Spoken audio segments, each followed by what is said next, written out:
Alright, so this deck is basically just a combination of lots of trap cards and bringing out Cosmo Queen. Why Cosmo Queen? Well, because it's like one of the strongest monsters you can bring out with Dark Renewal.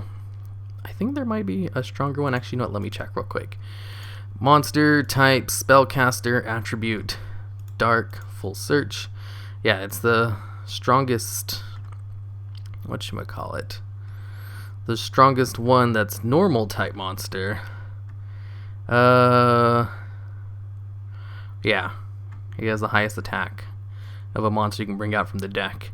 I mean, Master Magician's probably a better card to use it with. Toon Dark Magician's a pretty good one too. A lot of the Dark Magician cards is probably a lot better since they have a lot more support.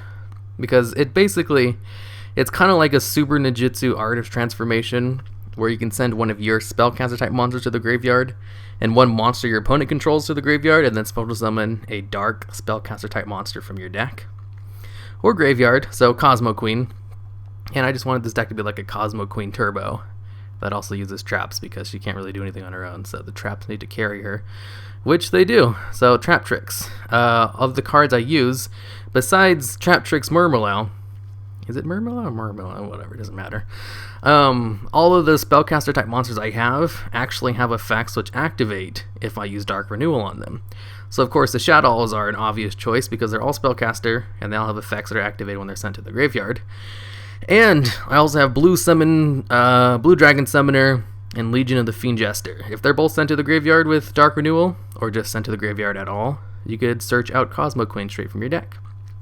So I can also use her straight from my hand too with Magical Dimension, which is actually a pretty good way to special summon it from my hand. You know what?